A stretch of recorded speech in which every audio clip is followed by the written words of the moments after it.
28 de febrero, San Román, abad y fundador. Años 390 a 460. San Román fue destinado por la divina providencia para encender en el extremo oriental de las Galias un nuevo foco de vida monástica y religiosa. Fue el fundador y primer abad de la célebre abadía de Condat, árbol vigoroso y fecundo que durante 13 siglos cubrió con sus ramas y verde follaje esta región que se ha llamado la Tebaida de las Galias. Nació Román a fines del siglo IV, hacia el año 390, de virtuosa y honrada familia, en la provincia secuanesa, limitada por el Jura. Sus padres, en aquella época perturbada por las invasiones de los bárbaros, no tuvieron con qué hacerle instruir en las ciencias humanas, pero procuraron desenvolver las hermosas cualidades de que estaba dotado aquel niño de predilección. La juventud de Román discurrió, como su niñez, en medio de la oración y de la vida familiar, apartado del mundo y de sus placeres y diversiones, que le causaban horror. Sin embargo, dotado como estaba de bondad y afabilidad, se había granjeado la estima y el aprecio de todos, incluso de algunos que no tenían el valor de imitarle. Vocación, cenobita y solitario. Román había oído la voz íntima de la gracia que le incitaba a renunciar a todo y a vivir solo para Dios. Pedía al Señor le iluminara sobre el mejor modo de realizar este designio. En vano sus padres le habían querido obligar a pedir matrimonio. No consintió en ello. Su determinación era cerrada. Quería ser ermitaño para mortificarse más y entregarse a la contemplación. Apenas quedó libre, deshaciéndose de los halagos y cariños de su familia y ofreciendo a Dios este doloroso sacrificio, marchó a Lyon, que entonces se llamaba Lugdunum. ¿Estaba Lyon en el camino del desierto? Sin duda que no, pero Román sabía que antes de entrar en batalla hay que aprender el manejo de las armas. Habiendo oído hablar del venerable abad Sabino, superior del monasterio de Ainay, fue a ponerse humildemente bajo su dirección para que le enseñara el arte sublime y difícil de la perfección cristiana. Tenía a la sazón 35 años. El abad no tuvo más que felicitarse por la adquisición de este nuevo discípulo, que pronto se formó a las prácticas de la vida cenobítica e hizo rápidos progresos en la ciencia de los santos. La lectura de la vida de los padres del yermo constituía sus delicias. El ejemplo de los sacrificios y penitencias de los solitarios, lejos de asustarle, aumentaba por el contrario cada día su deseo de vivir con los Pablos, los Antonios y los Hilariones. Cuando estuvo suficientemente instruido, Román se dirigió a las selvas deshabitadas del Jura. La providencia le deparó como retiro un lugar casi inaccesible llamado Condat, que en lengua céltica significa confluencia. Este desierto, situado en la confluencia de dos riachuelos, el Tacón y el Vine, y encerrado entre 3 montañas, presentaba aspecto agreste de profunda soledad. Román encontró un lugar verdaderamente encantador, donde esperaba evitar fácilmente las miradas y las suspicacias de los hombres. En este lugar fijó, pues, su morada con gusto, albergándose al principio bajo un enorme abeto, cuyo espeso ramaje les recordaba la palmera que servía de tienda a Pablo el ermitaño, en el desierto de Egipto. Como este santo, cuyos ejemplos ansiaba imitar, empezó inmediatamente y con ardor una vida de oración y penitencia. Según las reglas que se había trazado, destinaba un tiempo considerable a la oración. Su conversación estaba en los cielos. Para mantener su fervor, leía asiduamente la vida de los padres del yermo que había llevado de Ainay. Por fin, el gran alimento de su oración era la mortificación extraordinaria. Trataba duramente al cuerpo, reduciéndole a servidumbre con espantosas austeridades. Durante mucho tiempo no se alimentó más que de raíces y frutas silvestres y no tenía otro lecho que la tierra desnuda. Dios solo le basta. Dedicaba una parte del tiempo al trabajo manual, Para ello se proveyó de algunas herramientas, de semillas y hortalizas, y empezó a cultivar una corta extensión de tierra, no para procurarse mejores alimentos, sino para hacer a Dios el sacrificio de sus miembros y de todo su cuerpo en este ejercicio penoso, tan conforme al espíritu monástico. San Lupicino, lluvia de piedras, derrota y victoria. Román había dejado en el mundo a un hermano a quien amaba tiernamente. Llamábase Lupicino, el cual, no habiendo sabido resistir a las solicitaciones apremiantes de sus padres, se había casado. Pero poco después de la partida de Román, perdió sucesivamente a su mujer y a su padre, y consideró esta desgracia como un aviso del cielo. Una voz interior le impulsaba a juntarse con su hermano, que se le apareció en sueños, instándole a hacerse solitario. Sin más vacilaciones fue a echarse a los pies de Román, que le admitió con gozo en su compañía. Los ejemplos del maestro, más aún que sus palabras, eran elocuente enseñanza para el discípulo, cuya naturaleza robusta y enérgica se prestaba admirablemente a la vida austera del desierto. Los dos hermanos rivalizaban en fervor y generosidad, pero llegó la hora de la tentación. Mientras rezaban las oraciones acostumbradas, se vieron agredidos de repente por una verdadera lluvia de piedras, sin poder descubrir la mano que las lanzaba. Continuaron el rezo y los cánticos, y las piedras siguieron cayendo con más fuerza. Volvieron a sus plegarias y volvieron los asaltos y acometidas. Cada vez que se arrodillaban, eran heridos cruelmente por aquel enemigo invisible que los dejó maltrechos y cubiertos de heridas. Este hecho, al parecer tan extraño, se produce a veces por causas naturales. ¿Era este el caso o había en ello intervención del enemigo de las almas? No sabríamos decirlo. Lo cierto es que la misma escena se repitió varios días.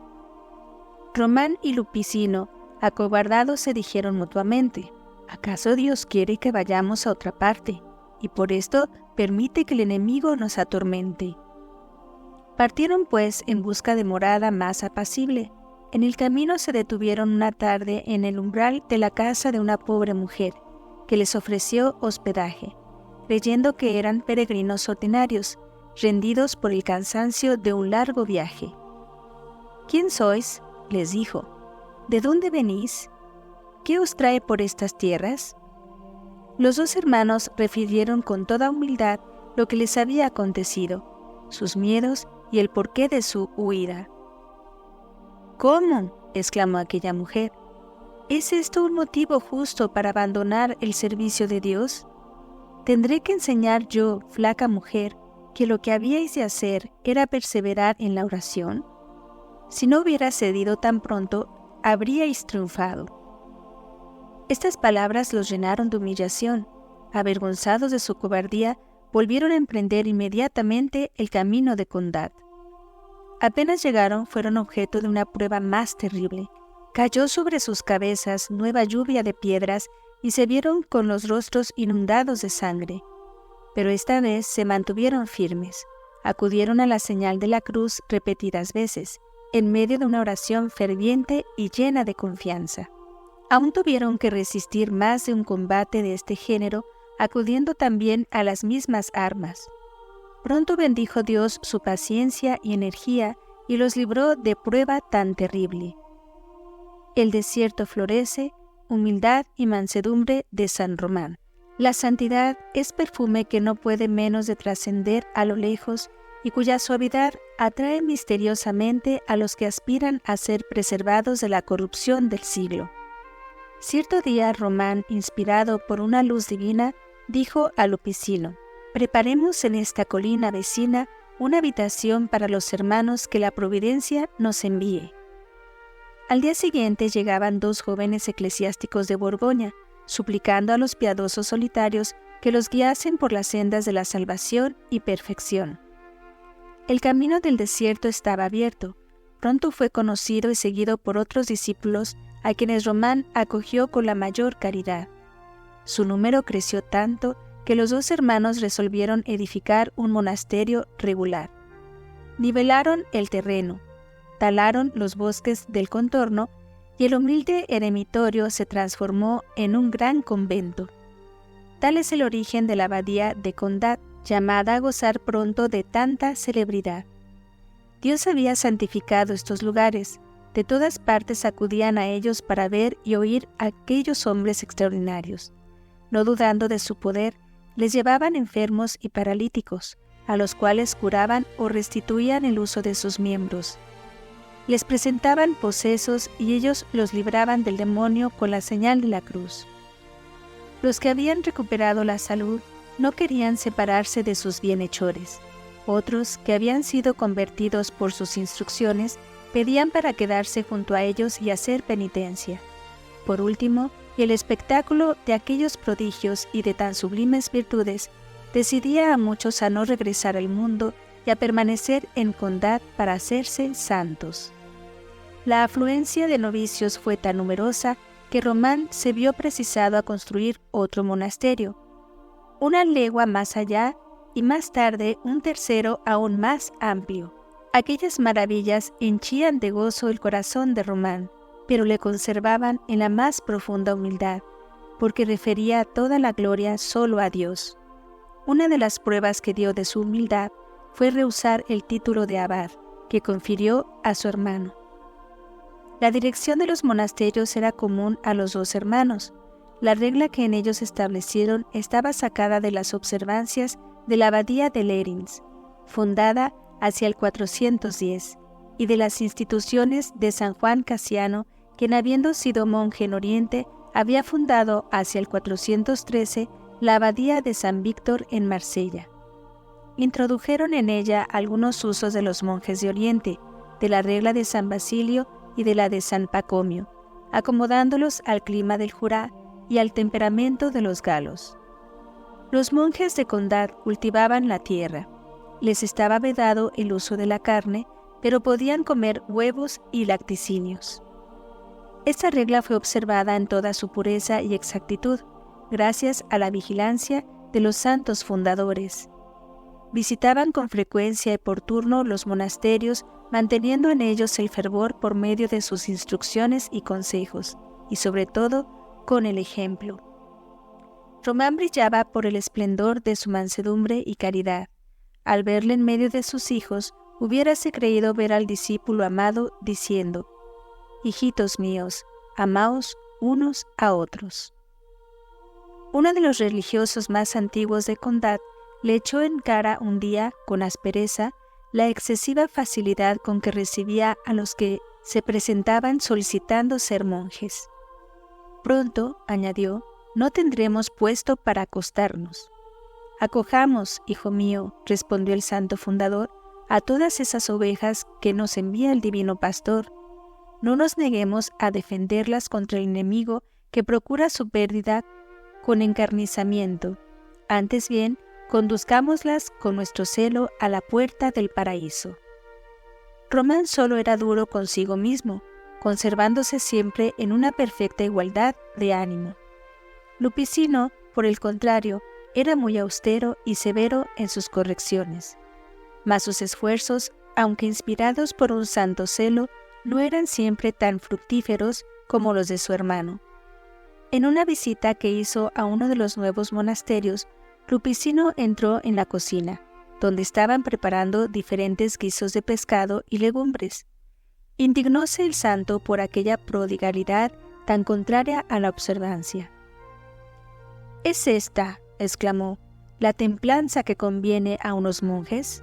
¿Es posible que pierdan en semejantes fruslerías un tiempo que deberían dedicar al oficio y al culto divino?» Y tomando una gran caldera, echó en ella juntamente aquellos diversos alimentos, y así mezclados los hizo hervir, imponiendo a los religiosos como penitencia el comer aquel manjar extraño y de aspecto repugnante. 12 se negaron a ello murmurando, y como el superior persistiera en su mandato, tomaron la resolución de dejar el monasterio. Cuando Román supo, por revelación, lo ocurrido, sintió gran pesar, y tan pronto como Lupicino regresó, le reprochó su excesivo rigor. «¿Cómo, hermano mío, le dijo, ¿por un guisado has sacrificado el alma de esos 12 hijos? ¿Qué va a hacer de ellos en medio de las vanidades y placeres del mundo? Púsose entonces en oración y por súplicas, lágrimas y penitencias obtuvo de la divina misericordia la vuelta de los fugitivos. Estos, arrepentidos de su pasada y liviana cobardía, volvieron con más celo a la práctica de la regla. Llegaron a ser excelentes religiosos, dando a sus hermanos los ejemplos más edificantes. Cerca de Ginebra, los leprosos curados. Pero veamos hasta dónde puede llegar el heroísmo de la caridad fraterna. Román fue a visitar un nuevo monasterio fundado cerca de Ginebra, tal vez la abadía de Romain, Moutier, a la otra parte del Jura, cerca del lago Léman. Salió tarde y le sorprendió la noche en los alrededores de la ciudad. No había por allí más albergue que un lazareto que servía de refugio a 9 leprosos. Entró sin vacilar, considerándose feliz como poder dar una prueba de cariño a aquellos desgraciados a quienes la sociedad ha desterrado de su seno. Lejos de manifestar repugnancia al ver las horribles llagas que roían sus cuerpos, se acercó a ellos con semblante risueño, hablóles con la mayor bondad y les lavó los pies, como el divino Maestro hizo con los apóstoles, y comió en su compañía. Después dispuso una sola y espaciosa cama en que todos cupiesen, y se acostó con ellos. Una vez acostados, los 9 leprosos se durmieron, velando solo Román, que se puso en oración como si estuviese en la capilla del monasterio, y empezó a cantar himnos sagrados. Luego, movido por una inspiración celeste, se acercó a uno de los leprosos y le tocó el costado. Al instante, el leproso quedó sano y limpio de la lepra. Tocó a otro y al instante sanó también. Estos 2 recién curados despertaron entonces a sus compañeros para que pidieran a su visitante la misma gracia que ellos habían recibido.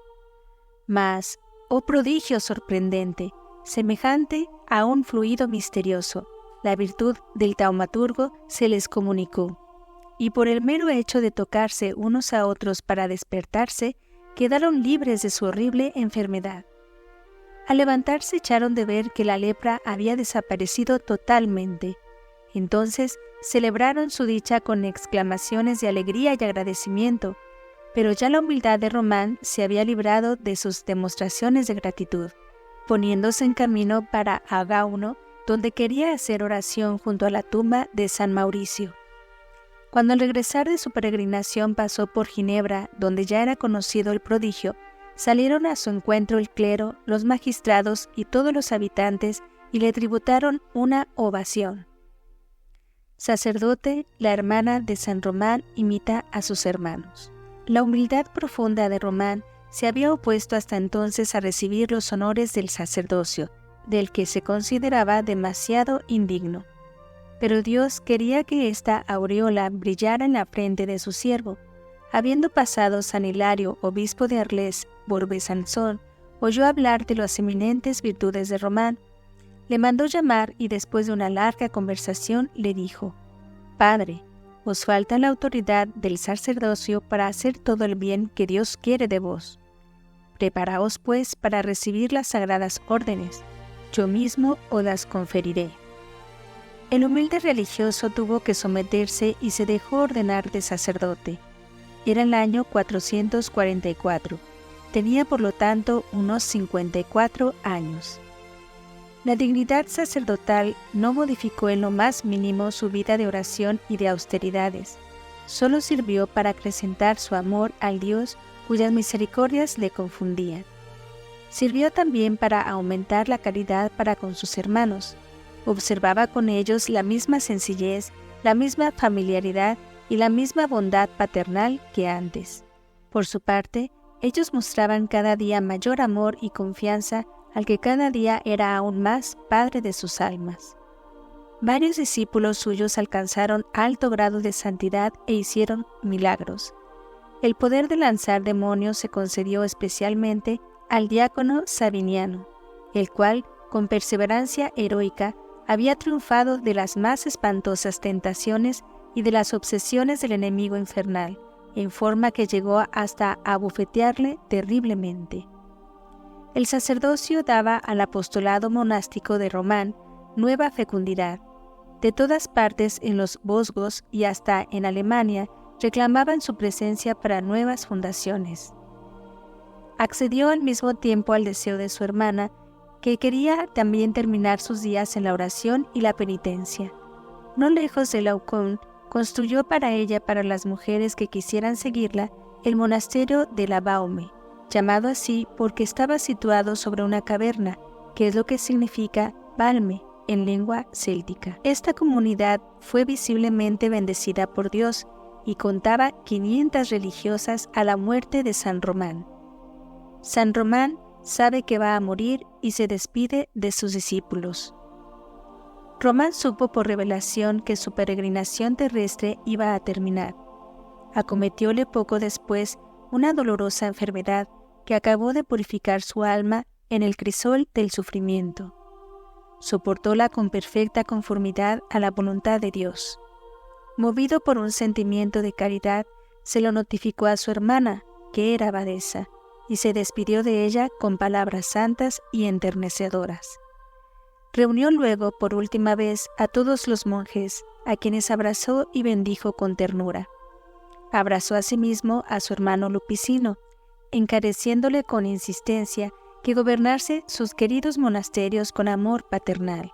«Dime, hermano carísimo», le declaró Lupicino al fin, «¿en cuál de nuestros monasterios quieres que te disponga el sepulcro para preparar también el mío?